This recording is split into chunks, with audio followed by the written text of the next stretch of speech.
भगवान श्री कृष्ण कहते हैं कि श्राप के कारण स्त्रियां गर्भवती हो जाती हैं। मित्रों, एक समय की बात है जब देवी राधा रानी भगवान श्री कृष्ण के साथ गोलोक में विश्राम कर रही थी।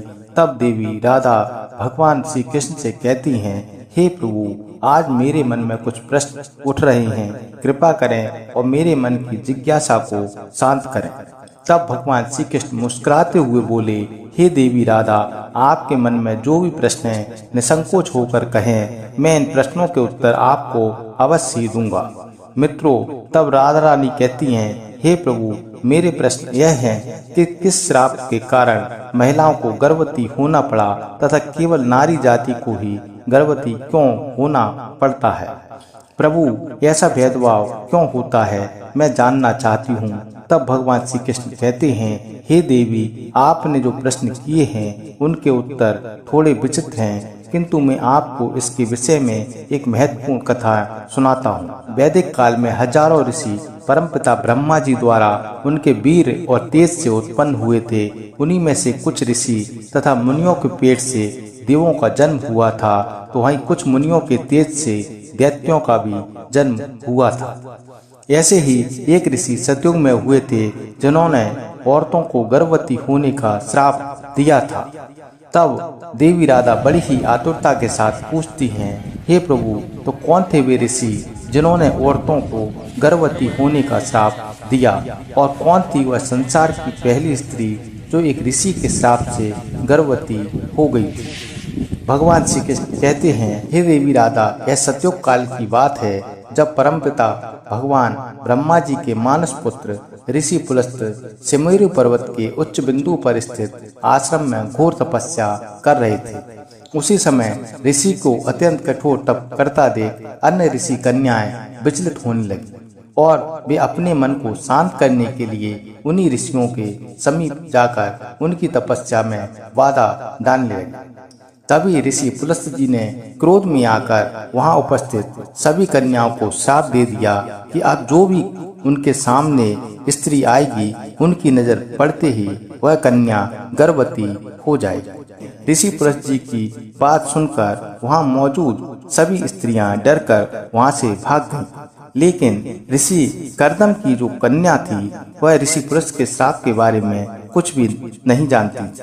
इसलिए एक दिन वह अपनी एक सहेलियों के ढूंढते हुए अनजाने में ऋषि पुलस्त्य जी के सामने जा पहुंची। ऋषि पुलस्त्य जी उस समय वेदों का पाठ कर रहे थे। तब ऋषि पुलस्त्य जी ने जैसे ही नजर उठाकर कन्या को देखा, फिर उनके श्राप का असर उस कन्या पर प्रभावित होने लगा। तत्काल ही उसका शरीर पीला पड़ गया और वह गर्भवती हो गई। अपने शरीर में इस तरह का परिवर्तन देखकर ऋषि कन्या घबराकर अपने पिता के पास पहुंच गई। अपनी कन्या की ऐसी हालत देखकर ऋषि कर्दम को बड़ा ही दुख हुआ और तभी उन्होंने अपने ध्यान की शक्ति से सारी घटना का अनुमान लगा लिया। जिसके बाद वे अपनी कन्या को लेकर ऋषि पुलस्त्य के पास गए और कहा, हे मुनीश्वर, आपको हमारा नमस्कार है। मेरी पुत्री अनजाने में आपके पास आई थी, किंतु आपके श्राप के कारण आज वह संसार की पहली स्त्री है जो गर्भवती हुई है। मेरा आपसे निवेदन है कि आप इसे भिक्षा के रूप में ग्रहण करें। यह सर्वगुणों से संपन्न है और अनजाने में ही आपके श्राप की भागनी हो गई है। यह सदा आपकी ही सेवा करेगी। तब भगवान श्री कृष्ण कहते हैं, कर्दम जी की आदर पूर्वक विनती और निष्पाप उनके पुत्री को मिले श्राप से ऋषि पुलस्त्य जी बहुत दुखी हुए और उन्होंने ऋषि कर्दम को प्रणाम किया और उनकी पुत्री ग्रहण करने का आश्वासन भी दिया। फिर उसके बाद पुलस्त्य जी ने उस कन्या को स्वीकार कर लिया, जिसके बाद वह कन्या ऋषि पुलस्त्य के साथ रहने लगी और उनकी दिन रात सेवा करने लगी।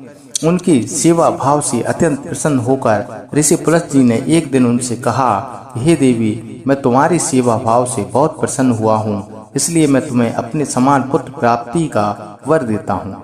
जिस समय तुम मेरे सामने आई थी उस समय मैं वेदों का पाठ कर रहा था और तुमने उन वेदों का श्रवण किया था, इसलिए तुम्हारा पुत्र वेदों का ज्ञान देने वाला विश्रवा के नाम से जाना जाएगा। तब भगवान श्री कृष्ण कहते हैं, कुछ समय बाद उस ऋषि कन्या ने एक पुत्र को जन्म दिया और जैसा कि ऋषि पुलस्त जी ने आशीर्वाद दिया था कि ऋषि कन्या का पुत्र विश्रवा के नाम से जाना जाएगा, विश्रवा भी बड़े होने पर अपने पिता ऋषि पुलस्त जी के समान बड़े तपस्वी हुए। ऋषि विश्रवा के तपस्वी रूप को देखकर ऋषि भारद्वाज बहुत प्रसन्न हुए, इसलिए उन्होंने अपनी बड़ी कन्या का विवाह उनसे कर दिया। तब भगवान श्री कृष्ण कहते हैं, आगे चलकर ऋषि विश्रवा को एक सुंदर बलवान गुणवान पुत्र प्राप्त हुआ जिसका नाम श्रवण रखा गया। श्रवण का ही एक नाम कुबेर है। फिर भगवान श्री कृष्ण कहते हैं, मैंने आपको पहले प्रश्न का उत्तर दिया है, अब आपका दूसरा प्रश्न था कि क्या केवल नारी ही गर्भवती हो सकती है, तो ध्यान से सुनो। नारी के समान पुरुष भी अपने दिव्य तेज से गर्भवती हो सकते थे, किंतु हे देवी राधा, एक स्त्री को संसार की दिव्य शक्ति स्वयं परमपिता ब्रह्मा जी ने दी है और उसकी रचना करने में उन्हें कई गुना अधिक समय लगा था। इसलिए नारी को यह श्राप रूपी वरदान है कि वह इस संसार का निर्माण ब्रह्मा जी के बाद स्वयं कर सकती है।